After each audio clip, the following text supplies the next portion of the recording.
اعوذ باللہ من الشیطان الرجیم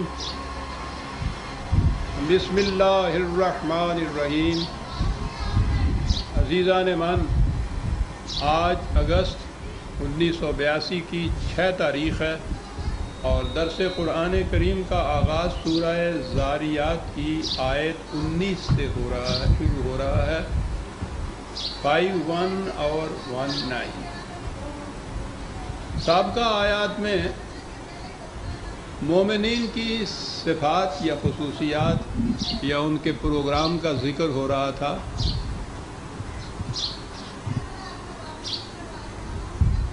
کہ قرآنی نظام کے قیام کے سلسلے میں ان کی صورت یہ ہے کہ اِنَّ لَكَ فِي النَّهَارِ سَبْحًا طَوِيلًا، دن بھر بڑا مصروف پروگرام ہوتا ہے ان کے لیے، اور راتوں کو پھر یہ مشورے کے لیے بیٹھتے ہیں، آنے والے پروگرام کے لیے تجاویز ہوتی ہیں، راتوں کو جاگتے ہیں۔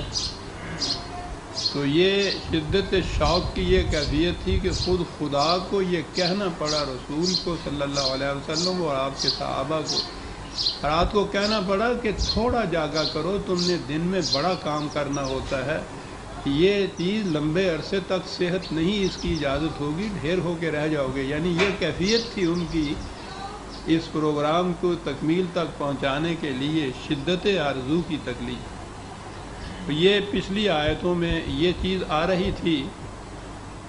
اب اگلا ٹکڑا جو اس وقت زیر نظر ہے، اور یوں ہی میں پچھلے درس میں چھو کر آگے نکل رہا تھا، وَفِي أَمْوَالِهِمْ حَقٌّ لِلسَّائِلِ وَالْمَحْرُومِ، اور ان کے مال و دولت میں، ان کے پیسے میں محتاجوں اور حاجت مندوں کا حق ہوتا ہے۔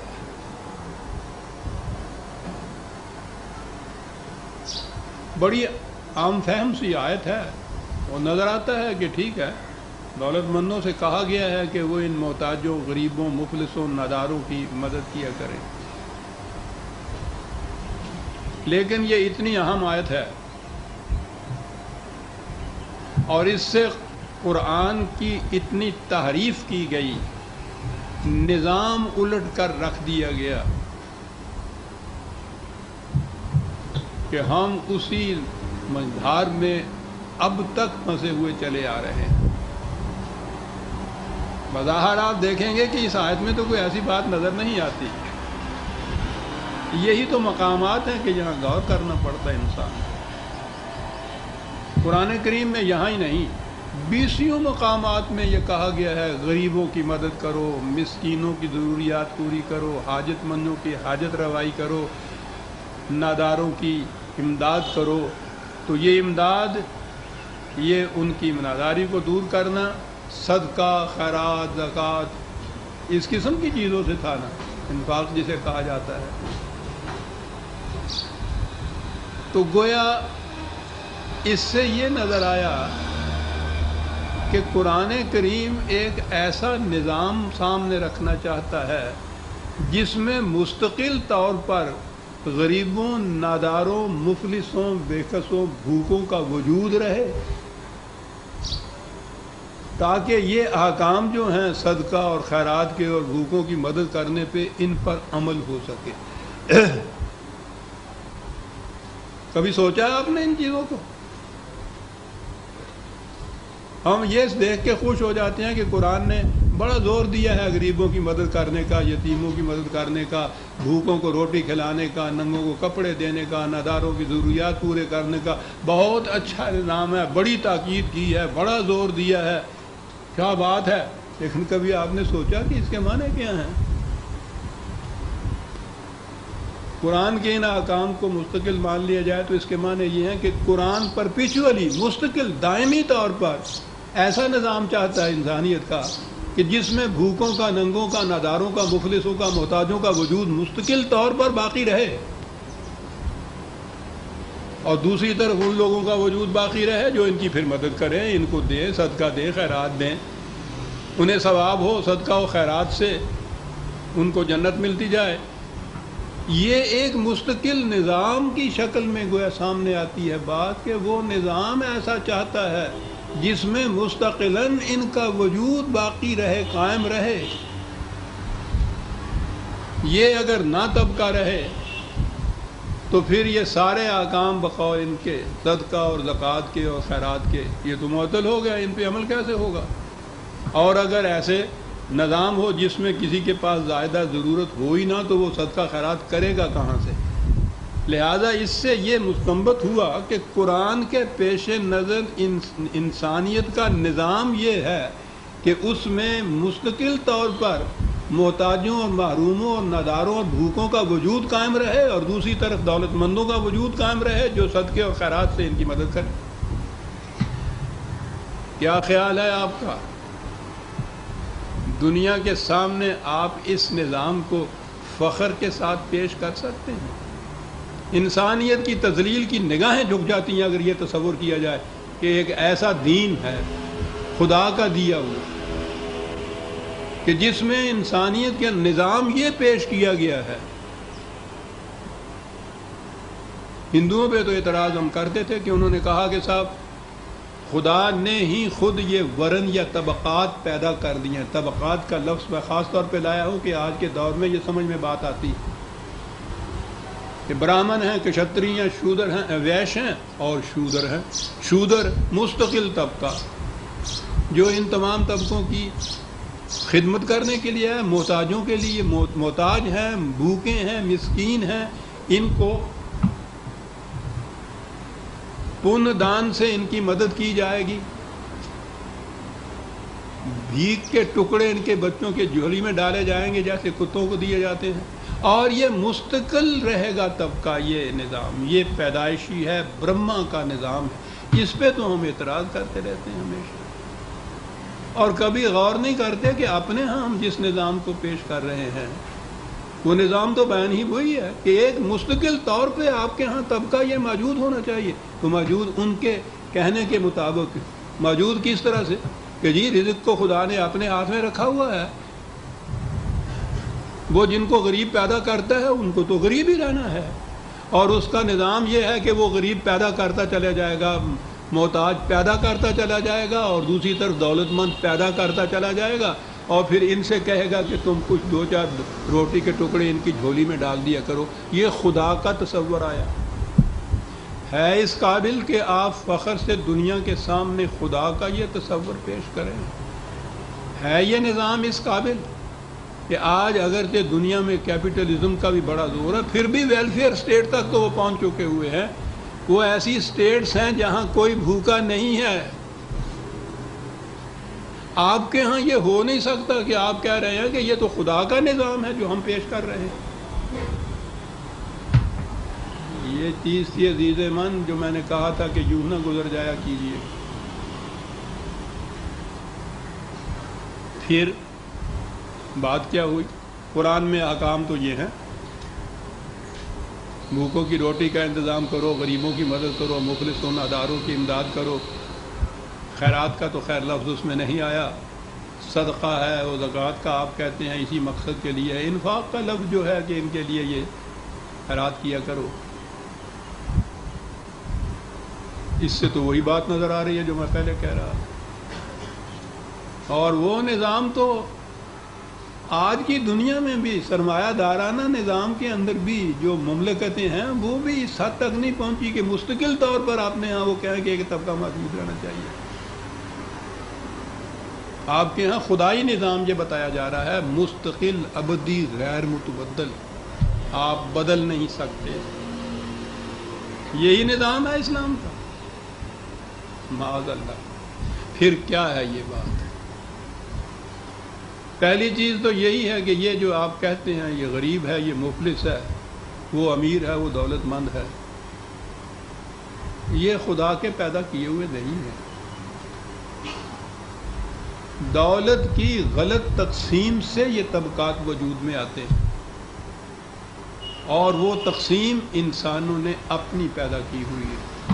خدا نے سامان وسائل رزق دیے، ذرائع پیداوار دیا انسانوں کی زیست کے لیے، سب کچھ سامان دیا ہے. اس نے سامان اس کا دیا ہوا ہے، تقسیم اس نے نہیں کی. تقسیم انسان کرتا ہے، اور یہ انسانوں کی غلط تقسیم کا نتیجہ ہے۔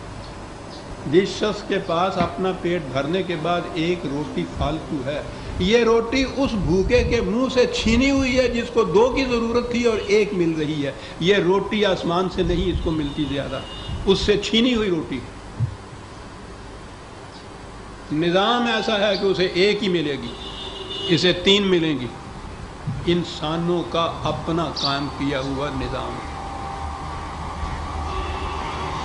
پھر آگے سوال پیدا ہوا کہ پھر یہ جو احکام ہیں ان کے معنی کیا ہیں؟ اسلام کا نظام یہ ہے کہ کوئی فرد رات کو بھوکا نہیں سو سکتا، کسی ضرورت مند کی ضرورت رکی نہیں رہ سکتی، کوئی اس میں نادار نہیں ہوتا، محتاج نہیں ہوتا۔ یہ کیسے ہوتا ہے؟ ذرائع رزق یا دولت کی تقسیم اسلامی نظام اپنے ہاتھ میں رکھتا ہے، اور اس کی تقسیم اس طرح سے کرتا ہے کہ نہ کسی کے پاس 2 کی بھوک والے کے پاس 1 زائد ہو، نہ 2 کی بھوک والے کو 1 کم ملے، اسے بھی 2 ملیں اسے بھی 2 ملیں۔ یہ تقسیم جب اس طرح سے وہ کرتا ہے حسب ضرورت، طبقات ختم ہو جاتے ہیں۔ طبقات تو زائد از ضرورت دولت کے پیدا کردہ ہیں، جو کسی کی جائز ضرورت سے کم کر کے اس کی زائد ضرورت ہو جاتی ہے۔ یہ کہیں سے باہر سے نہیں آتا کچھ بھی۔ یہ جو زمیندار یا جاگیردار جسے ہم کہتے ہیں، زمین کا مالک، وہ جو کاشتکار کی فصل آدھی لے جاتا ہے اپنے گھر میں، وہ امریکہ سے نہیں منگاتا، یہ اس کے بچوں کو جو ملنی چاہیے تھی پوری اس کی محنت کی کمائی، وہ ان کے منہ سے چھین کے اپنے گھر میں لے جاتا ہے۔ یہ کارخاندار جو مزدور کو مزدوری پہ لگاتا ہے اور اس کی ویجز مقرر کرتا ہے، دہاڑی مقرر کرتا ہے، وہ اپنے مفاد کو سامنے رکھ کے مقرر کرتا ہے کہ اسے کتنا دوں کہ مجھے زیادہ سے زیادہ فائدہ منفعت پہنچے۔ وہ اس کی محنت سے جو کچھ پیدا ہوتا ہے وہ اس کو نہیں دیتا سارا، اس میں سے پتہ نہیں کتنا حصہ خود چھین کے لے جاتا ہے، اس کو اتنا کم از کم۔ یہ طبقات کیسے پیدا ہوئے؟ اس غلط تقسیم سے پیدا ہوئے۔ قرآن ایسا معاشی نظام قائم کرنا چاہتا ہے کہ جس میں غلط کی یہ ناہموار یا غلط کی یا رزق کی ناہموار یا دولت کی غلط تقسیم نہ ہو۔ مقصد ہو صرف تمام افراد معاشرہ کی ضروریات زندگی پورا کرنا، اور اس کے لیے یہی صورت ہے کہ ذرائع رزق اور پیداوار کی چیزیں اور دولت افراد کے کنٹرول میں نہ رہیں، اس نظام کے کنٹرول میں رہیں کہ جو انہیں تمام افراد کی ضروریات پورا کرنے کے لیے تقسیم کرے۔ یہ ہے قرآن کا نظام۔ کسی کے پاس زائدہ ضرورت 1 پیسہ نہیں، فاضلہ دولت، سرپلس منی جسے آپ کہتے ہیں، وہاں رہتی نہیں، اور فاضلہ دولت نہ رہے تو ہزاروں قسم کے یہ معائب اور ضمائم اور جرائم جو ہیں وہ ختم ہو جاتے ہیں۔ یہ فالتو دولت کا ہے جو کچھ فساد مچا ہوا ہے دنیا کے اندر۔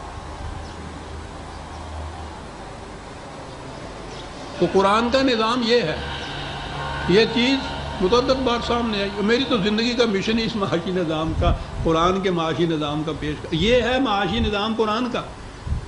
اب پھر سوال پیدا ہوا کہ جب یہ نظام ہے، کوئی بھوکا ہی نہیں رہے گا، کوئی ننگا نہیں ہوگا، کوئی محتاج نہیں ہوگا، کوئی مفلس نہیں ہوگا، کوئی غریب نہیں ہوگا، تو یہ جو قرآن نے احکام دیے ہیں، تاکیدیں کی ہیں، بھوکوں کو روٹی کھلاؤ، ضرورت مند کی ضرورت پوری کرو، تو پھر یہ کیا بات ہے؟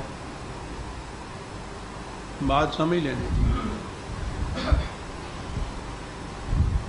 نبی اکرم صلی اللہ علیہ وسلم نے جب اس انقلاب کی آواز بلند کی تو جیسے کہتے ہیں نا کہ کوئی سیکنڈ کرنے والا بھی نہیں تھا، تنہا ایک آواز تھی، اور اس معاشرے میں تھی جس میں یہ طبقاتی تقسیم جو تھی، یہ ان کے ہاں بھی ہندوؤں کی طرح مستقل غیر متبدل طور پر موجود تھی، وہ اس کو کسی قسم کی اس میں تبدیلی نہیں چاہتے تھے۔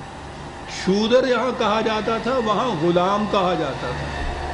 75% آبادی مدینے میں غلاموں کی تھی، سارے کام وہی کرتے تھے، اور بمشکل روٹی ملتی تھی ان بیچاروں کو، کھال ادھیڑ دیتے تھے مار مار کے انہیں، روٹی بھی پوری نہیں ملتی تھی ان کی۔ اور یہ باقی جو تھے بڑے بڑے تاجر اس کے ہاں، بڑے بڑے مہنت اس کے ہاں، کعبے کے مجاور ان کے ہاں، پوچھو نہیں قریش کا یہ طبقہ کتنا متمول تھا، اور اتنی آبادی وہاں کی، ان کی کیفیت یہ تھی۔ یہ تھا نظام اس زمانے کا رائج۔ اس کے اندر ایک شخص یہ آواز لے کر اٹھتا ہے کہ یہ نظام قائم ہوگا۔ آپ سوچئے کہ یہاں سے جو شخص اٹھتا ہے تنہا، اس نظام قائم کرنے تک اس کو کن مراحل میں سے گزرنا پڑے۔ آواز دی اور اس کے اوپر اکٹھے ہوئے، اور ظاہر ہے کہ ان اکٹھے ہونے والوں میں بہت کم ایسے تھے کہ جن کو آپ متمول یا دولت مند کہہ سکتے ہیں۔ وہ اس آواز کے خلاف تھے۔ زیادہ طبقہ یہی تھا ناداروں کا اور غریبوں کا، ستایا ہوا ان متمول لوگوں کا اور سرداروں اور جاگیرداروں کا۔ اس نے اس آواز کے اوپر لبیک کی۔ بلال آئے، صہیب رومی آئے، ٹھیک ہے، ان میں سے یہ لوگ بھی آئے۔ اب یہاں سے انہوں نے ابتدا کی حضور نے اس نظام کی۔ پہلے تو ان کی ذہنیت بدلنے کے لیے یعلمہم الکتاب والحکمہ، تعلیم کتاب و حکمت کی دیتے چلے گئے، یہ ذہنیت بدلنے کے لیے۔ پھر اس کے بعد یہ جن کے پاس اس زمانے میں ابھی اپنی ضرورتوں سے زیادہ تھا، انہیں یہ احکام دیے کہ بھائی ان غریبوں کی روٹی کا بھی کچھ انتظام کیا کرو، ان کی ضرورتوں کو بھی پورا کیا کرو۔ یہ اس طرح سے نادار کے نادار نہ رہ جائیں۔ ابھی وہ نظام نہیں آیا کہ کسی کے پاس زائدہ ضرورت دولت نہ رہے، وہ نظام لے لے اور نظام تقسیم کرے۔ نظام تو ابھی قائم ہی نہیں ہوا تھا۔ نظام کے قائم کرنے کے یہ مراحل تھے جن میں سے گزر رہا تھا یہ انقلابی۔ تو اس زمانے میں تو یہی ممکن العمل یا پریکٹیکیبل یہی نظام ہو سکتا تھا کہ جن کے پاس زائد ہے ان سے یہ کہا جائے کہ ان کی ضرورتوں کو پورا کرتے چلے جائیں۔ آہستہ آہستہ وہ اس طرف ان کی توجہ مبتلا کرتا تھا، اور اس نظام کو ایسے کرتا تھا کہ چلیے پورا نہیں تو کوئی ایک آدھ روٹی تو ان کو ملے۔ یہ ہیں احکام جو اس دور کے اندر یہ نازل ہوئے قرآن، اور یہی ممکن العمل تھا۔ یہ آہستہ آہستہ لے گئے اس طرف رسول اللہ صلی اللہ علیہ وسلم اس نظام کو۔ 13 سال تو مکے کی زندگی میں ابھی نظام کا سوال نہیں تھا۔ مدینہ کی زندگی کے اندر بھی قریباً 7 سال تک تو وہ لڑائیوں میں گزرا، یا آہستہ آہستہ یہ قائم ہونا تھا۔ یہ نظام جو ہے، تاریخ یہ بتاتی ہے کہ نبی اکرم صلی اللہ علیہ وسلم کی زندگی میں بھی شروع ہو گیا تھا اس نظام پہ عمل، تکمیل تک ابھی نہیں پہنچا۔ تکمیل تک حضرت عمر رضی اللہ تعالیٰ عنہ کے زمانے میں جا کے پہنچا، جنہوں نے اعلان کر دیا تھا کہ آدمی یا انسان کا بچہ تو ایک طرف، اگر دجلہ کے کنارے پہ کوئی کتا بھی بھوک سے مر گیا تو اس کی ذمہ داری بھی عمر پر عائد ہوگی۔ یہ نظام تھا تکمیل تک پہنچا ہوا، کتا بھی بھوک سے نہیں مر سکتا تھا۔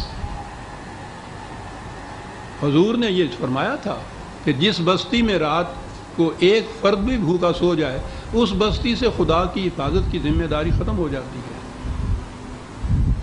لیکن کتے کے بھوک کے مرنے سے مواخذہ جو ہو، مملکت کا ہو، نظام کا ہو، سربراہ مملکت کا ہو، یہ اعلان تھا جو اس دور میں جا کے ہوا۔ یہاں آ کر تکمیل پر پہنچا وہ نظام جو تھا۔ اب اس نظام کے اندر نہ کسی کے پاس زائدہ ضرورت دولت تھی، نہ کوئی محتاج اور نہ کوئی نادار رہ گیا تھا۔ تیری درگاہ میں پہنچے تو سبھی ایک ہوئے۔ اب یہاں وہ تکمیل تک پہنچا تو وہ جو احکام تھے کہ کسی کے پاس زائدہ ضرورت دولت نہ رہے، کوئی بھوکا نہ رہے، تو گویا وہ تقسیم تھی نا دولت کی ایسی. اس وقت وہ احکام جو قرآن کے ہیں وہ عمل میں آئے. اور یہ جتنے احکام تھے انفرادی طور پر صدقہ، زکوٰۃ، خیرات وغیرہ کے، یہ احکام ابینس میں جسے آپ کہتے ہیں منسوخ نہیں ہونے کی بات، یہ معطل ہو گئے. اس دور ضرورت ہی نہ رہی. جیسے قرآن نے کہا ہے کہ نماز سے پہلے وضو کیا کرو، پانی سے یوں ہاتھ منہ دھویا کرو، اور اس کے ساتھ یہ کہ پانی نہ ملے تو پھر مٹی سے مسح کر لیا کرو. تو وہ مسح اس وقت تک کے لیے ہے جب تک پانی نہ ملے. جب پانی مل جائے تو پھر مسح کا حکم پیچھے چلا جاتا ہے، پانی والا حکم آگے آ جاتا ہے. یہ جتنے احکام تھے انفرادی اور ذاتی طور پہ صدقہ، خیرات، زکوٰۃ کے، یہ پھر جب نظام قائم ہو گیا تو کوئی بھوکا ہی نہ رہا، تو یہ حکم کہ بھوکے کی روٹی کا انتظام کرو وہ تو معطل ہو ہی جانا تھا. کوئی نادار ہی نہ رہا، یہ بات کہ نادار کی مدد کیا کرو سوال ہی باقی نہ رہا. یہ طبقاتی تقسیم ہی ختم ہو گئی. تو یہ احکام جو تھے، یہ جنہیں میں نے اپنے ہاں جب نظام پیش کیا ہے قرآن کا، انہیں عبوری دور کے احکام کہا ہے. ٹرانزیشنل پیریڈ ہوتا ہے ہمیشہ ہر نظام میں. ابتدا ہوتی ہے، اس کے انتہا تک پہنچنے کے درمیان مختلف مراحل سے گزرتا ہے نظام. اس مراحل میں سے جب یہ گزرتا جائے تو اس میں یہ احکام جو ہیں وہ عبوری دور کے ہوتے ہیں. جوں جوں اس کی ضرورت ختم ہوتی چلی جاتی ہے یہ پیچھے ہٹتے چلے جاتے ہیں، اور اس کی جگہ اس نظام کے احکام آتے چلے جاتے ہیں، تاں کہ ان میں سے کسی کی بھی ضرورت نہیں رہتی، نظام قائم ہو جاتا ہے. اب اس کے بعد آپ دیکھیے یہ سارے سوالات حل ہو گئے کہ یہ صدقہ اور زکوٰۃ اور خیرات اور اس قسم کے ذاتی طور پہ بھوکوں کی روٹی کے انتظام کرنے کے احکام جو ہیں، اس کے بعد وہ احکام موجود ہی نہیں رہتے. قرآن میں رہنے دیا اس لیے کہ جب پھر اس قسم کا کوئی وقت تم پہ آ پڑے کہ پھر تم سرمایہ دار بنو اور سرمایہ داری کے نظام سے تم نے یہ نظام ربوبیت قائم کرنا ہو تو اس دور میں پھر یہی احکام آ جائیں گے آپ کے ہاں جو قرآن نے دیے. معاف رکھیے.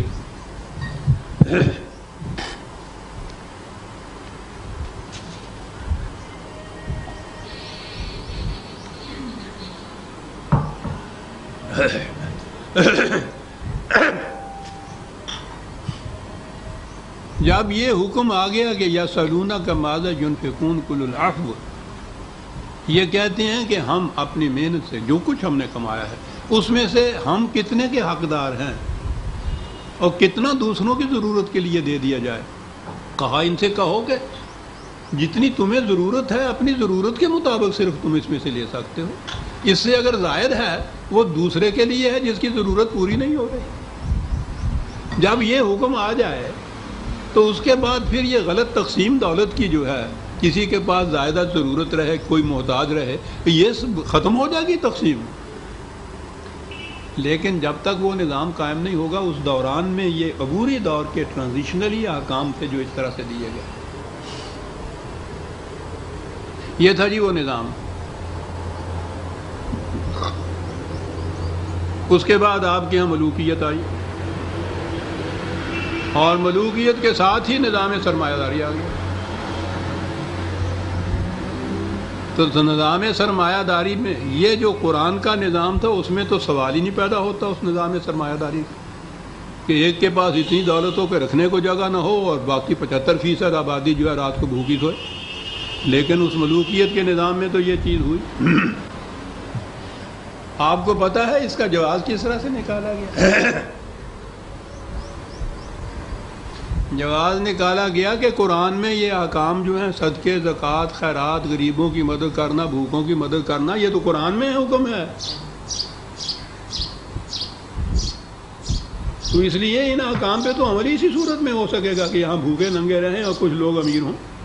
انہی احکام سے آپ دیکھیے کہ اسی قرآن سے جس تعلیم جس نظام کو مٹانے کے لیے آیا تھا اس نظام کو قائم کرنے یا اثر نو زندہ کرنے کے لیے اسی کو ثبوت میں پیش کیا گیا.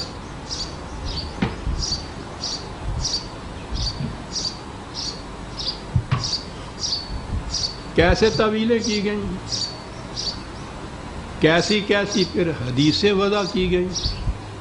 ایک مثال ہے، بن نہیں پڑتی تھی یہ اس قسم کے قرآن کے احکام کے سامنے کہ بات کریں کیا. ایک ہی آیت میں دیکھ لیجئے، سورہ توبہ کی آیت 34، 9/34. آیت کا اگلا حصہ پڑھتا ہوں. پہلا تو یہ ہے کہ یہ مذہبی پیشوا جو ہیں لوگوں کا مال ناجائز کھاتے ہیں اور خدا کے راستے میں روک بن کر کھڑے ہو جاتے ہیں. یہ تو ان کے متعلق. اگلا حصہ ہے والذین یکنزون الذھب والفضة ولا ينفقونها فی سبیل اللہ فبشرهم بعذاب علیم یوم یحمى علیہ فی نار جہنم فتکوی بها جباہهم وجنوبهم وظہورهم ھذا ما کنزتم لانفسکم فذوقوا ما کنتم تکنزون. جو لوگ مال و دولت جمع کرتے رہتے ہیں اور ضرورت مندوں کی ضرورتوں کے لیے اس کو کھلا نہیں رکھتے، ان کو اے رسول اعلان کر دو، ان کو اس چیز کی وارننگ دے دو ان کو کہ یاد رکھو اس کا نتیجہ ایک دردناک الم انگیز تباہی ہوگا. اور اسے محسوس مثال میں سمجھایا کہ جب تمہارے ان سکوں کو، اس زمانے میں نوٹ نہیں ہوتا تھا کہ آگ پہ رکھیں تو جل جائے، سکے ہوتے تھے روپے وغیرہ کے، ان کو تپایا جائے گا جہنم کی آگ میں، مری مثال سے بات سمجھائی، اور داغا جائے گا اس سے تمہارے ماتھوں کو، تمہارے پہلوؤں کو، تمہاری پشت کو، اور کہا جائے گا کہ یہ وہ دولت ہے جو تم نے غریبوں محتاجوں کے لیے کھلی نہیں رکھی، اپنی ذات کے لیے تم نے اس کو اپنے پاس جمع کر رکھا، تو آج مزہ چکھو اس کا جو تم نے اس طرح سے جمع کر رکھا. عزیزان ایمان، کوئی اس کی تعویل ہی نہیں بن پڑتی تھی. دولت کے جمع کر، میں ایک آیت کہہ رہا ہوں، 20 آیت قرآن میں ہے دولت کے جمع کرنے کے خلاف. تو جب دولت جمع نہیں ہو سکے گی تو سوال ہی نہیں پیدا ہوگا کہ ایک طبقہ امیر کا ہوتا ہے. امیر تو ہوتا ہو جس کے پاس ضرورت سے زیادہ دولت ہو. قرآن نے 20 مقام پہ اس چیز کے متعلق اور اسی شدت سے کہا کہ جہنم کی آگ ہوگی، وہ آگ جو تمہارے دلوں کو جلا کے رکھ دے گی. ایک جگہ یہ کچھ رہا ہے. تو اب ان آیات کی موجودگی میں وہ نظام کس طرح سے ہو کہ اس میں غریب بھی رہیں، بھوکے بھی رہیں، ان کے پاس زائدہ ضرورت دولت بھی رہے. ان کے موجودگی میں یہ نظام تصور میں نہیں آ سکتا تھا. اس کے لیے ان کے پاس بڑا عجیب حربہ تھا. ایک حدیث یا روایت وضع کی، اسے منسوب کر دیا رسول اللہ صلی اللہ علیہ وسلم کی طرف. آپ کو پتہ ہے اس آیت کے لیے حدیث کیا آئی ہوئی ہے؟ تو روایت یہ ہے کہ جب یہ روایت نازل ہوئی تو صحابہ میں اس سے بڑا اضطراب پیدا ہوا. وہ وہاں کے مدینے کے 22 خاندان ہوں گے نا وہ صحابہ، بڑا اضطراب ہوا. یعنی گویا سارے یہ سرمایہ دار تھے جنہوں نے کہا کہ صاحب یہ کیا ہوا، ہم تو لٹ گئے، ہم تو پٹ گئے، دولت ہی نہیں جمع ہو سکتی. مشورہ کیا کیا کرے. تو ان میں سے آپ غور کیجئے کسے وہ اپنا نمائندہ بناتے ہیں. ایک اپنا نمائندہ بنایا کہ رسول اللہ سے جا کے کہو کہ یہ کیا قیامت ہے، یہ جو حکم آپ نے دے دیا. اندازہ لگائیے ذرا، سوچئے میں کیا کہہ رہا ہوں. یہ ہیں آیت کے اس روایت کے الفاظ. کس کو چنا؟ حضرت عمر کو رضی اللہ تعالیٰ عنہ. جس عمر کی کیفیت یہ تھی کہ اس نے گورنر سے کہا تھا، جو اس نے کہا تھا کہ آپ یہ گیہوں کی روٹی کیوں کھا رہے ہیں، اب تو گیہوں خاصا میں بھیج رہا ہوں مصر سے آپ کے لیے. تو آپ نے کہا تھا کہ عمر گیہوں کی روٹی اس دن کھا سکتا ہے جب اسے یقین ہو کہ مملکت کے ہر فرد کو گیہوں کی روٹی مل جائے گی. کہ جی آپ کو بھیجا حضور کے پاس نمائندہ بنا کر. آپ نے جا کے کہا کہ معاذ اللہ کہ صاحب یہ آپ نے کیا قیامت کر دی. آپ نے، خدا کا حکم آ رہا ہے، آیت نازل ہو رہی ہے، اور رسول اللہ صلی اللہ علیہ وسلم کے جا کے کہہ رہے ہیں کہ آپ نے یہ کیا کر دیا. آپ کو معلوم ہے آپ کے صحابہ کا رد عمل اس کے اوپر کیا ہوا ہے. بڑا اضطراب پھیل گیا. آپ مسکرائے، کہنے لگے انہیں پتہ نہیں ہے. اس کے ساتھ ہی زکوٰۃ کا جو حکم آ گیا ہے اس کے معنی یہ ہیں کہ جتنا جی چاہے جمع کرو، اس میں سے 2.5% خیرات کے طور پر دے دو، سارا مال پاک ہو جائے گا. کہا کہ وہاں جب یہ حکم سنایا گیا تو نعرہ تکبیر بلند ہوا، اللہ اکبر، بچ گئے۔ اب آپ کو معلوم ہے یہ خیرات کا اور دولت کا بے محابہ جمع کرنے کا یہ کیا حربہ استعمال، ایک حدیث، اور پھر وہ حدیثیں خیرات کی، صدقہ کی، وہ اس کے حق میں اس کی اہمیت اور اس کی عظمت اور اس کے لیے خدا کی طرف سے ثواب اور یہ اور وہ بوڑھی۔ پھر پہلی چیز یہ ہوئی۔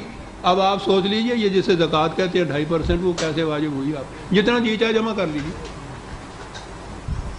ایک روایت، ایک حدیث بیان کی، آپ نے دیکھا الٹا کے رکھ دیا سارے نظام کو، جتنا جی چاہے جمع کرو ایک طرف، دوسری چیز ہے جو 2.5% نکالو خیرات، یہ کن کو دو؟ کہ وہی جو غریب اور محتاج اور نادار ہیں، گویا دونوں طبقے موجود ہو گئے، زائدہ ضرورت دولت مند بھی اور نادار اور محتاج بھی، اور خدا کا یہ حکم آ گیا، رسول اللہ نے اس کی یہ تشریح فرما دی۔ اب کون روک سکتا تھا اس سے؟ اب وہ تصور کہ وہ احکام اس عبوری دور کے تھے جب نظام قائم نہیں ہوا تھا، وہ تصوری ذہن سے غائب کر دیا گیا۔ کہا کہ یہی احکام ہیں قرآن کے، مستقل نظام معیشت قرآن کا ہے ہی یہ کہ بے حد و نہایت دولت جمع کرو، اس میں سے 2.5% زکوٰۃ خیرات نکال دو، وہ غریبوں کو، بھوکوں کو بھیک کے ٹکڑوں کی طرح ان کو طرف پھینک دو۔ یہ بھی پرپیچولی رہنا چاہیے طبقہ جو بھوکا ہو، اور وہ بھی رہنا چاہیے جو ان کو روٹی کا انتظام کرے ان کی، یا بھیک کے ٹکڑے ان کو پاس دے، مستقل طور پر۔ یہ نظام اسلام کا بتایا گیا، اور اس کے لیے یہ احادیث اور روایات جو تھی یہ وضع کی گئی تھا۔ وہی نظام آج تک آپ کے ہاں قائم ہے، خالص نظام سرمایہ داری۔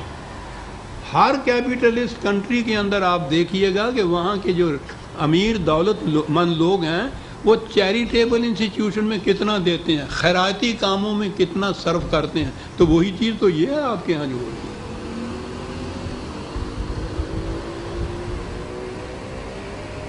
یہ نظام بالکل الٹ گیا آپ کے یہاں۔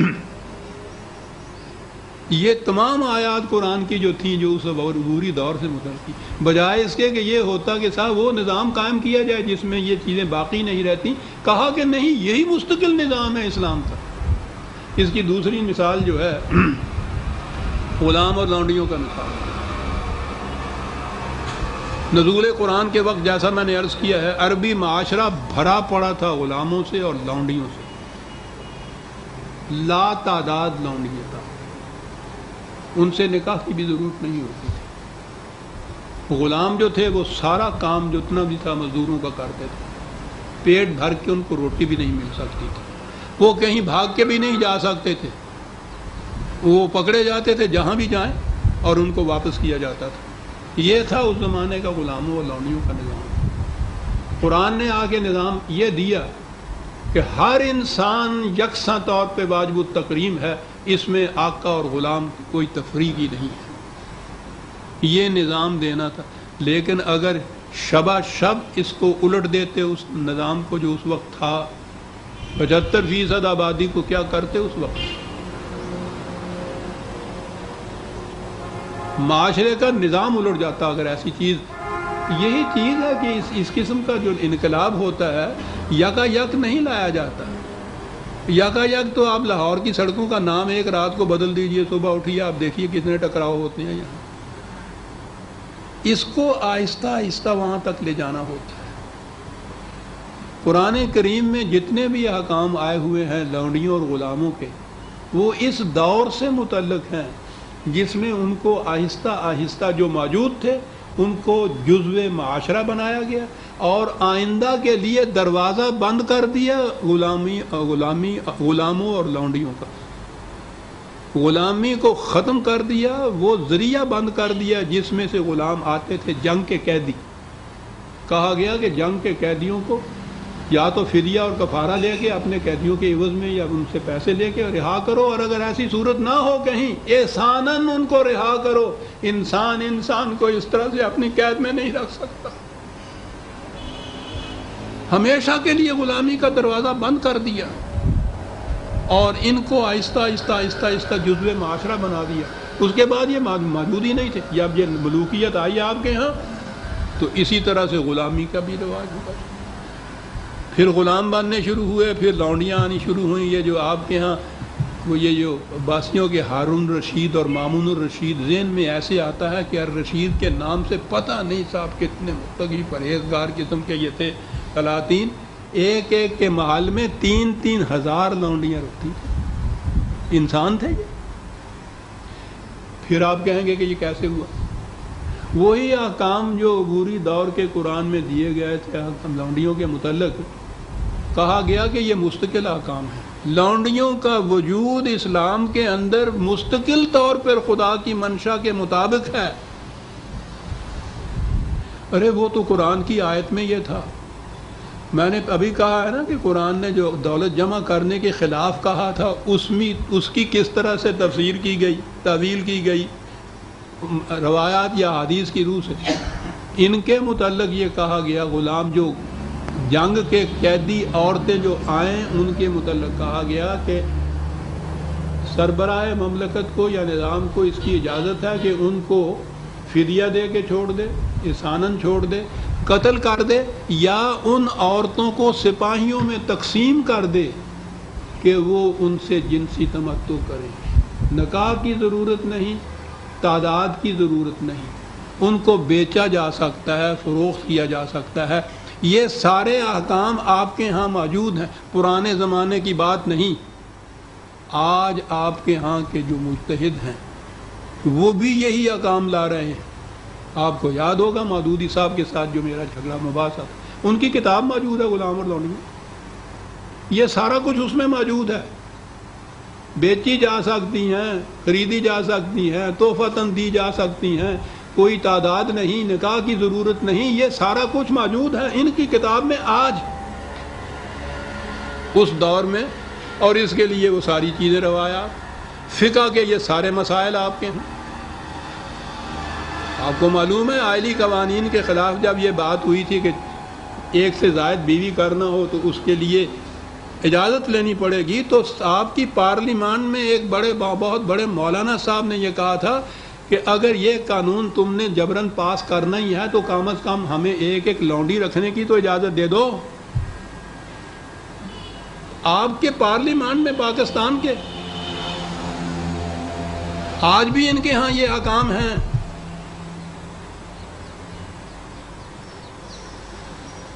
آپ نے دیکھا کہ بات کیا ہوئی. وہ احکام جو اس عبوری دور میں تھے جس میں انتہا تک پہنچنا تھا بتدریج، آہستہ آہستہ، گریجولی، ممکن العمل طریق تو تھا، نہایت عمدہ طریق، کوئی اپسیٹ نہیں ہوا وہ معاشرہ. اور وہ آہستہ آہستہ جزو خاندان بھی بنتے چلے گئے، آزاد ہوتے چلے گئے، جزو خاندان بنتے چلے گئے. آئندہ کے لیے راستہ بند کر دیا، ختم ہو گیا. اب جو راستے میں پھاٹک کھولنے تھے تو اس کے لیے کیا گیا. یہ اس کے ہاں یہ جو چیز تھی، احکام جو تھے یہاں لونڈیوں وغیرہ کے متعلق کہا کہ یہ مستقل احکام ہے. تو اب اس کے بعد کہا کہ ان کا تو وجود ہونا چاہیے. ان کے وجود کے لیے پھر وہ تو قرآن نے تو وہ راستہ ہی بند کر دیا تھا. اس کے اندر اضافہ کیا گیا. قرآن کے اندر قرآن نے کہا تھا کہ یا فدیہ کفارہ دے کے چھوڑو یا احساناً چھوڑو. کہا یا یہ کرو یا ان کو قتل کر دو یا ان کی عورتوں کو سپاہیوں میں تقسیم کر دو. یہ دو جو تھے اس میں اضافے یہ اپنی طرف سے کیے اور اس کا مدار اسی قسم کی روایات کے اوپر. یہ آپ کے ہاں فقہ کے آج مسائل ہیں. فقہ کی کتابوں میں آپ دیکھیے اتنا پرسنٹیج صفحات کا لونڈیوں ہی کے احکام کے متعلق ہے. وہاں ماری ہوئی یا جنسیات کی یہ کون لا تعداد بے نکاح کے فروخت کی جا سکتی ہے، تقسیم کی جا سکتی ہے. یہ عورت کا مقام ہے. لونڈی بھی تو عورت ہوتی ہے عزیزہ نے مان. بات میں کیا کہہ رہا تھا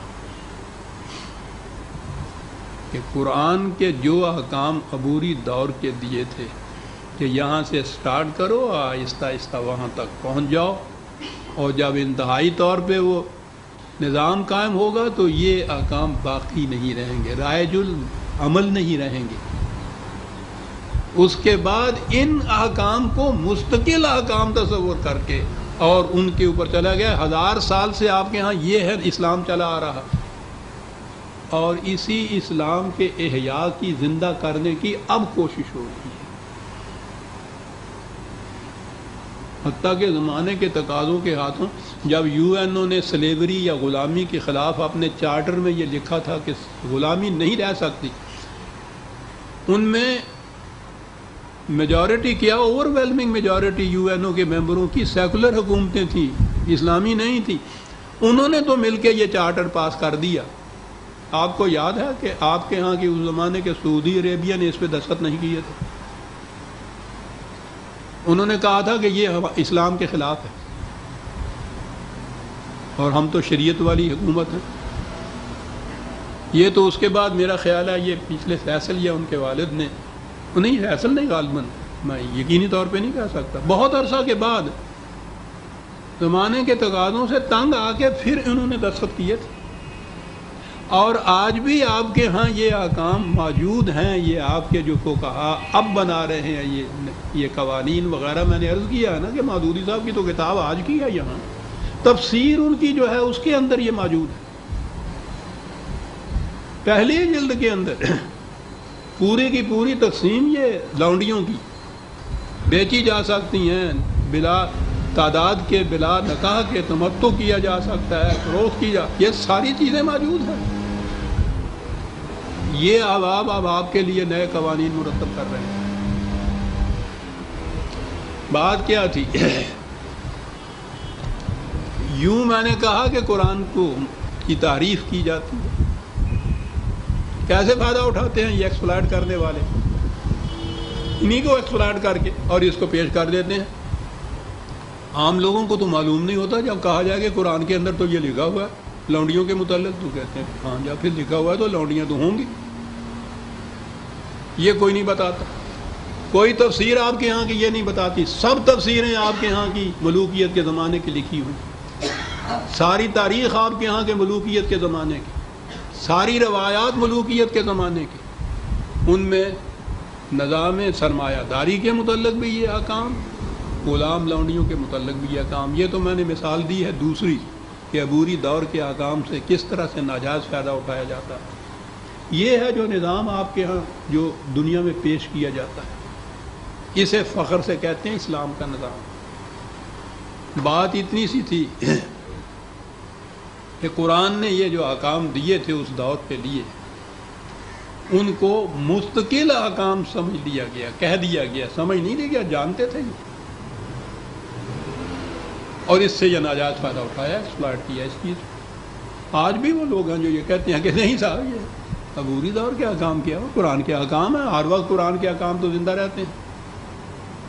ٹھیک ہے, ان سے کہیے پانی کی موجودگی میں ذرا مسح کریں, کہیں کہ یہ مسح کا حکم قرآن میں ہے. یہ ہے عزیزان نے قرآن نے ایک بات کی, آپ نے غالباً وہ ایک شیخ صاحب وہ نوادرہ جولائی کے پرچے میں تھے, کیانی کی چٹھی کا جواب جولائی کے پرچے میں ہے. یہ جولائی کے طلوع اسلام میں نے ایک چٹھی کا جواب دیا ہے, نوادرات کا اس کا عنوان ہے, اس میں یہ چیز بھی آئی ہے عبوری دور میں. میں نے کہا کہ قرآن کا اعجاز دیکھیے کہ اس عبوری دور میں بھی وہ ان چیزوں کے متعلق تو تلقین کرتا ہے کہ ان کی انتظام کرو, کھانے کا, روٹی کا, ضرورت مندوں کا, لیکن اس میں اصلاح کس طرح سے کرتا چلا جاتا ہے. خیرات ایک ایسی چیز ہے کہ اس سے دینے والا جو ہے اس کے دل میں ایک تکبر پیدا ہوتا ہے, اوپر کا ہاتھ ہوتا ہے. لینے والے میں انفیریارٹی کمپلیکس پیدا ہوتی ہے, احساس سے کمتری پیدا ہوتا ہے. دونوں ہی چیزیں انسانیت کو تباہ کرنے والی ہیں.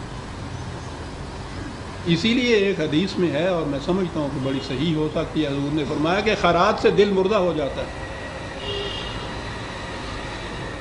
کیا کیا قرآن نے اس دوران میں؟ یہ نظام تو قائم رکھا ہے انفرادی مدد کرنے کا. دینے والوں کے متعلق کہا کہ دیتے ہو تو یہ کہہ کے کہو کہ لا نرید منکم جزاء ولا شکورا, اس کے معاوضے میں ہم تم سے کچھ بدلہ تو ایک طرف رہا, ہم شکریہ کے بھی متمنی نہیں ہیں. اللہ اکبر. دینے والے کے اندر کتنا بڑا ذہنی تغیر پیدا کر دی۔ اب وہ جو چیز تھی کہ اس سے انسان کے اندر ایک سپیریئرٹی کمپلیکس پیدا ہوتا ہے، تکبر کا، نخوت کا، اونچے ہونے کا جذبہ، وہ رہا ہی نہ۔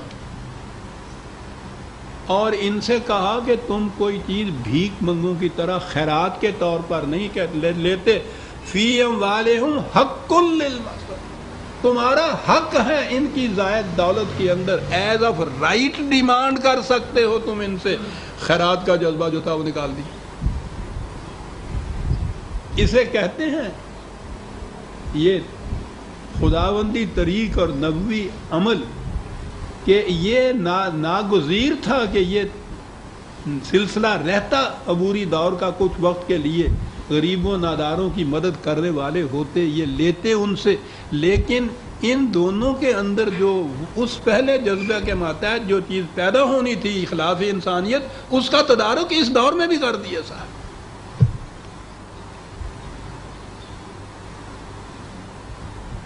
یہ ہے اصلاح جس کو کہتے ہیں۔ نظام کو اگر باقی بھی رکھنا ہے کس حد تک، تو اس کے اندر جو اس کے آف شوٹس ہوتے ہیں، جو اس کے ہاں کی برائیاں ہوتی ہیں، جو اثر ہوتا ہے انسان کی ذہنیت، کیریکٹر کے اوپر، اس کو اندر سے نکالتے چلے گئے۔ حق مال جہاں بھی آیا ہے یہ، یہاں تو حق للسائل ہے، دوسری طرف ہے حق معلوم للسائل، وہ حق کے جو چوری چھپے والی بات نہیں ہے، ہر ایک کو اس کا علم ہونا چاہیے کہ ان کا حق ہے یہ جو لے رہے ہیں، خیرات نہیں لے رہے، اپنا حق لے رہے ہیں۔ کتنا فرق پیدا کر دیا ایک لفظ نے۔ اور انہیں کہا کہ ہم تو اس کے بدلے میں تم سے شکریہ کے بھی متمنی نہیں ہیں، اور یوں لے گئے آخر تک اس نظام حق للسائل والمحروم۔ اور کہا کہ یہ دیکھو ہمارا نظام، دو آیتیں ہیں عزیزان من، کہاں سے کہاں بات پہنچا دی قرآن نے۔ وَفِي الْأَرْضِ آیَاتٌ لِّلْمُوقِنِينَ، کہا کہ یہ رزق کی پیداوار جو ہے ہوتی کہاں سے ہے؟ زمین سے ہوتی ہے۔ کہا کہ جو ہمارے نظام کی صداقت پر یقین رکھتا ہے، اس میں بہت بڑی ایک نشانی ہے اس نظام کے صحیح ہونے کی، کہ رزق کا ذریعہ ہم نے ابتدائی ارض کو بتایا، زمین کو۔ زمین کسی کی ذاتی ملکیت نہیں، کسی کارخانے میں تیار ہو کے باہر نہیں آتی، خدا کی دی ہوئی۔ وَذَا لِلْأَنْعَامِ، کہا ہم نے تمام مخلوق کے لیے اس کو پیدا کیا ہے کہ اس کے لیے ذریعہ رزق بنے، اور اس میں پھر جو کچھ اگتا ہے، یہ نہیں ہوتا ہے کہ جاگیردار کی زمین جو ہے اس کی فصل اتنی زیادہ ہوتی ہے، کاشتکار کی اتنی کم ہوتی ہے، کیونکہ یہ غریب ہے بیچارہ، وہ امیر ہے۔ امیر کی، غریب کی زمین جو ہے، خدا کے بتائے ہوئے قانون فطرت کے مطابق جو اس میں محنت کرتا ہے، اس میں سے اس کے مطابق اس کا پیدا ہوتا ہے صاحب، محنت کا اجر ملتا ہے۔ زمین کی جو بیس یا ذریعہ ہے وہ خدا کی طرف سے مفت ملا، صرف محنت باقی رہ گئی، اور محنت کا معاوضہ ملتا ہے۔ اور اس نے کہا کہ لیس للانسان الا ما سعی، کہ جو محنت نہیں کرتا ہے خود زمین پہ، اس کا کوئی حق نہیں ہے اس کی پیداوار میں۔ یہ عبوری دور کے احکام ہیں عزیزان مان۔ مزارعت ختم کر دی، بٹائیاں ختم کر دیں، جاگیرداریاں ختم کر دیں، یہی کہہ کے کہ زمین سے تو پیدا ہوگا جو محنت کی جائے گی، اور جو زمین پہ محنت نہیں کرتا ہے اس کا اس میں کوئی حق نہیں ہے۔ جی وَفِي السَّمَاءِ رِزْقُكُمْ، کہتا اسی طرح سے بادلوں کو دیکھیے، کسی کے در خراج خرید نہیں ہے، کسی کے پیدا کردہ نہیں ہے، کسی فیکٹری میں ڈھل کے نہیں اوپر آتے ہیں، جہاں ضرورت ہوتی ہے برستے ہیں، غریب کی زمین پہ بھی برستے ہیں، امیر کی زمین پہ بھی یکساں برستے ہیں، یکساں ان کا وہاں اثر ہوتا ہے، اسی طرح سے اثر ہر جگہ ہوتا ہے۔ کہا دیکھتے ہو کوئی طبقاتی تقسیم ہے ہمارے ہاں اس قسم کی؟ اور پھر آگے ایک مثال دی، وقت تھوڑا سا یہ ہے لیکن بات بڑی عجیب ہے عزیزان من۔ کہا یہ جی اچھی بات، کہا اس نظام کو دیکھنا چاہتے ہو؟ میں بالخصوص ڈاکٹر صاحب کی توجہ مبذول کراؤں گا۔ وفی انفسکم افضل، کہا اپنے نظام جسمانی کو ذرا دیکھو تو صحیح، جو کچھ تم کھاتے ہو وہ معدے میں جاتا ہے نا، اس کے پاس ہوتا ہے۔ کہا کبھی یہ ہوتا ہے کہ وہ اس کو بیٹھ جائے سنبھال کے کہ صاحب یہ تو میری ملکیت ہے، میں تو نہیں دیتا کسی کو. اس کے قبضے میں ہوتا ہے جو کچھ تم کھا رہے ہو.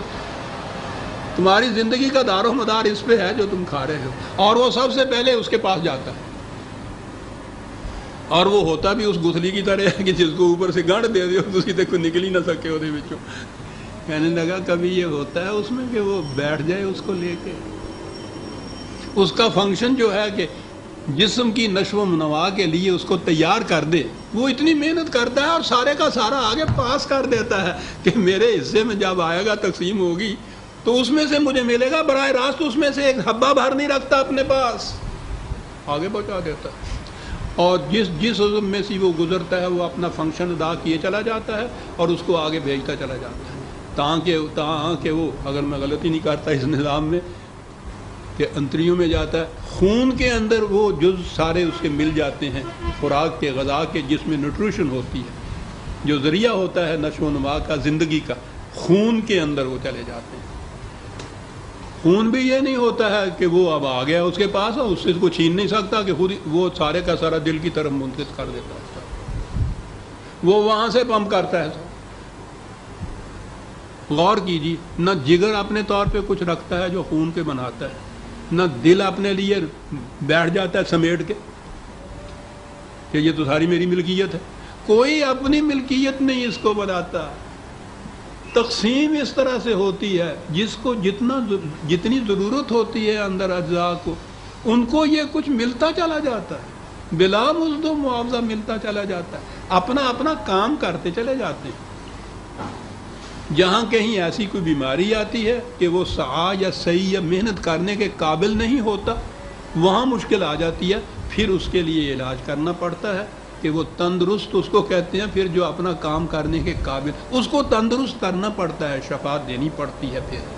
لیکن نظام جسمانی آپ دیکھیے کہاں قرآن لایا ہے. ارض کی مثال دی ہے، بادلوں کی مثال دی ہے، اور کہا کہ اس سے بھی زیادہ ذرا توجہ طلب معاملہ ہے، اپنے جسم کے نظام کی طرف تو ذرا دیکھو.